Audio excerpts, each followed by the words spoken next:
যে আপনি যদি আপনার অফিসে এরকম নোংরামু করতে পারেন তাহলে আপনি বেডরুমে কি করেন? বাংলার মানুষরা সব সইবে, কিন্তু নারীর ওপর যখন আঘাত হবে বাংলার মানুষ সইবে না। পতিতালয়ে দিয়ে আসা দরকার ইত্যাদি ইত্যাদি বাজে ভাষা ইউজ করেছে এই উকিলটা। লাঞ্ছিত বঞ্চিত হয়ে এই সকল আইনজীবীর কাছে যায়, তারা লক্ষ লক্ষ টাকা খরচ করে তাদের কেস লড়ায়। তারা কেস লড়ার সঙ্গে সঙ্গে এই নোংরামু যদি করে তাহলে মানুষ যাবে কোথায়? আজকে লজ্জার বিষয়, একজন সিনিয়র আইনজীবী হয়ে একটা জুনিয়র আইনজীবী মহিলার গায়ে কি করে এই নোংরা টাচ করতে পারে? একটা জুনিয়র আইনজীবী, একজন স্বনামধন্য আইনজীবী যিনি এসএসসি খ্যাত বিশাল হ্যাবিট ওয়েটের একজন আইনজীবী, তিনি তার জুনিয়র আইনজীবীর সঙ্গে নোংরামু করেছে, সেটা আমরা গোপন সূত্রে পেয়েছি। সেই জুনিয়র উকিলটি বলছে তার সঙ্গে নাকি শ্লীলতাহানির মতো নোংরা নিকৃষ্ট কাজ করা হয়েছে। আজকে চিন্তা করুন, যেই আঙ্গিনায় মানুষ তার অধিকারের জন্য বলতে যায়, যারা মানুষের অধিকার পাইয়ে দেওয়ার লড়াই লড়ে, সেই আঙ্গিনায় যদি জুনিয়র উকিলরা সুরক্ষিত না থাকে তাহলে বাংলার মহিলারা, বাংলার জনতারা কি করে সুরক্ষিত থাকবে? আজকের বাংলার মানুষ যাবে কোথায় আপনারা বলুন? এই সকল নিকৃষ্ট আইনজীবীদেরকে ধিক্কার জানাই। আজকের মানুষ পথহারা হয়ে, লাঞ্ছিত বঞ্চিত হয়ে এই সকল আইনজীবীর কাছে যায়, তারা লক্ষ লক্ষ টাকা খরচ করে তাদের কেস লড়ায়। তারা কেস লড়ার সঙ্গে সঙ্গে এই নোংরামু যদি করে তাহলে মানুষ যাবে কোথায়? আজকের আইনের যে জায়গাকে মানুষ পবিত্র হিসেবে গণ্যিত করে, সেই পবিত্র জায়গার মান সম্মান ডোবাচ্ছে এই কিছু নির্লজ্জ আইনজীবী। আজকের আপনারা চিন্তা করুন, এই যেই আইনজীবীর নামে শ্লীলতাহানির মতো নোংরা নিচু কাজের একটা অভিযোগ আসছে, সেই আইনজীবী কিন্তু কোনো একটা দলের খুব ঘনিষ্ঠ, বামেদের ঘনিষ্ঠ। আজকে চিন্তা করুন, যদি বাম ঘনিষ্ঠ নেতা এরকম করে, তারা আজকে প্রতিবাদ কেন করছে না? যেই বামেরা কোনো অন্য দলের বা অন্য কোনো মানুষ কোনো প্রকার কোনো দোষ করলে যারা প্রতিবাদের বন্যা বইয়ে দেয়, রাজপথকে দখল করার মতো ভাষণবাজি করে, বড় বড় আন্দোলন করে, তারা আজকের কোনো কথা কেন বলছে না? তাদের প্রতিবাদ আজ কোথায়?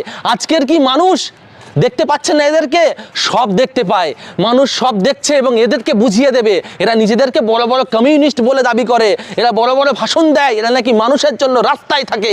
আজকে যখন একটা নিরীহ মহিলা, একটা জুনিয়র আইনজীবী যে মানুষের অধিকার নিয়ে লড়বে, তার সঙ্গে নোংরামু করা হয়েছে, তার শ্লীলতাহানি করা হয়েছে। এই জন্য আমরা পশ্চিমবাংলার নাগরিকরা আপনাদেরকে ধিক্কার জানাই। আজকে চিন্তা করুন, মানুষ যাবে যেই মানুষের কাছে, মানুষের জন্য কাজ করবে এরা, আজকে সেই কাজ না করে এরা নোংরামুতে লিপ্ত হচ্ছে। আজকে যদি অন্য কোনো অভিযোগ উঠতো তাহলে এরা পুরো রাজপথকে একদম কাঁপিয়ে দিত, আন্দোলনের বন্যা বইয়ে দিত, বড় বড় ভাষণ মারত। কিন্তু যখন এদের চাঙ্গ পাঙ্গ, এদের সাঙ্গ পাঙ্গ নোংরামু করেছে, তখন এদের মুখে কোনো আওয়াজ নেই। এটা হচ্ছে গণতন্ত্রের ওপর আঘাত, এটা নারীদের ওপর আঘাত। আপনারা ভুলে যাবেন না, এটা বাংলা, বাংলায় নারীর সম্মান সবার উপরে, বাংলায় নারীর সম্মানকে সবাই শ্রদ্ধা করে। আজকে সেই নারীর চরিত্রের উপর আপনারা হাত তুললেন, ছি ছি ছি, এর থেকে নোংরা কাজ আর হতে পারে না। আপনারা কদিন আগে আলিয়া বিশ্ববিদ্যালয়ে এসে বড় বড় ভাষণ দিলেন, যেই কাজ আমি বেডে করি সেই কাজ আমি বাইরে করব না। ঠিক তেমন করে আজকের মানুষ দেখলো যে আপনি যদি আপনার অফিসে এরকম নোংরামু করতে পারেন তাহলে আপনি বেডরুমে কি করেন? তাই আপনার মতো উকিলকে আমরা ধিক্কার জানাই, ধিক্কার জানাই। আর আমি আমার কলকাতা পুলিশকে বলতে চাই, আপনাদের ওপর বাংলার মানুষের এক আকাশ পরিমাণ ভরসা আছে। আপনারা এখনো কেন এই সকল নোংরা মানুষগুলোকে অ্যারেস্ট করছেন না? আপনারা একে ইমিডিয়েট অ্যারেস্ট করুন, যাতে বাংলার মানুষ আপনাদেরকে আরো শ্রদ্ধা করে। আপনারা চিন্তা করুন, আজকে যদি কোনো মানুষের উপর মিথ্যা দোষ হয় তাকে ধরে নিয়ে যাওয়া হয়। অলিপাবের ঘটনা দেখুন, অন্য যে কোনো ঘটনা দেখুন, সেখানে তুলে নেওয়া যায়। শুধুমাত্র রং দেখে কি আজকে রেখে অ্যারেস্ট করা হচ্ছে না? আমি আমার পশ্চিমবাংলার পুলিশকে বলতে চাইবো, আপনারা ইমিডিয়েট রেখে অ্যারেস্ট করুন, তারপরে বিচার হোক। আমরা বিচার হওয়ার আগে দোষী সাব্যস্ত করছি না, কিন্তু যেই অভিযোগটা উঠেছে এটা কিন্তু খুব গুরুতর, এর সঠিক বিচার হওয়া চাই। মহিলাদের সম্মান কোনোদিন কোনো রং দেখে তাকে আনদেখা করে দেওয়া যাবে না। মহিলাদের সম্মান সকলের উপরে। আর বাংলায় নারী শক্তির জয় জয়কার হয়। বাংলার মহিলারা কোনোদিন মাথা নত করেনি। বাংলার মহিলারা সচ্চরিত্র, নিষ্পাপ মহিলা।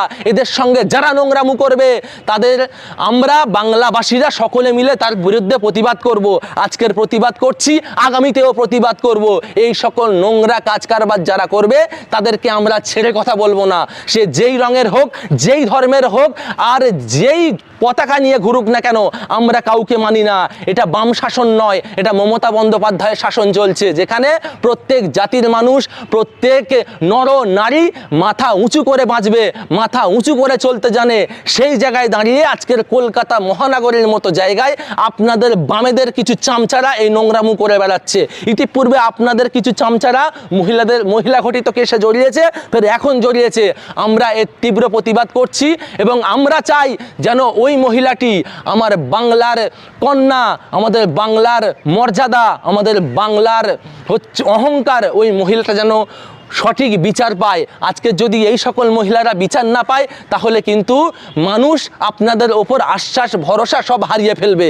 আপনারা চিন্তা করুন, এরা নাকি বড় বড় উকিল। কিছুদিন আগে মহিলা বলছে তাকে নাকি কেস লড়ার সময় বলেছে পতিতালয়ে দিয়ে আসা দরকার ইত্যাদি ইত্যাদি বাজে ভাষা ইউজ করেছে এই উকিলটা। তাহলে এরা যদি উকিল হয়ে এই নোংরা ভাষা ইউজ করতে পারে তাহলে তারা এই নোংরা কাজ করতে পারে। আর আমার যত সম্ভব একটা মহিলা কোনোদিন তার নিজের চরিত্রের ওপর দাগ লাগিয়ে কাউকে দোষারোপ করবে না। তাই এই যে ঘটনা ঘটেছে, এটা আমার মনে হচ্ছে এটা কিছু না কিছু হয়েছে। তাই বাংলার পুলিশকে বলবো এর সূক্ষ্ম তদন্ত করার জন্য, আর দোষী সাব্যস্ত হলে যেন যথাপোজব শাস্তি এর হয়। এটা আমরা নয়, বাংলার মানুষ বলছে। আর যদি এরা বিচার না হয় তাহলে বাংলার কোটি কোটি মানুষ কিন্তু রাস্তায় নামবে। আর বাংলার মানুষ চুপ করে থাকবে না। বাংলার মানুষরা অনেক সচেতন হয়েছে। বাংলার মানুষরা নিজেদের অধিকারকে টিকিয়ে রাখতে পারে। বাংলার মানুষরা সব সইবে, কিন্তু নারীর ওপর যখন আঘাত হবে বাংলার মানুষ সইবে না। নারীর ইজ্জতের ওপর যখন আঘাত আসবে বাংলার মানুষরা প্রতিবাদ করবে। বাংলার মানুষ প্রতিবাদ করতে জানে, বাংলার মানুষ অধিকার ফিরিয়ে আনতে জানে, বাংলার মানুষ মমতা বন্দ্যোপাধ্যায়কে ভালোবাসে, মমতা বন্দ্যোপাধ্যায়ের আদর্শকে মানে। তাই মমতা বন্দ্যোপাধ্যায় যেমন অন্যায়ের বিরুদ্ধে সোচ্চার হয়, বাংলার মানুষও কিন্তু অন্যায়ের বিরুদ্ধে সোচ্চার হবে। তাই এর আমি তীব্র নিন্দা জানাচ্ছি।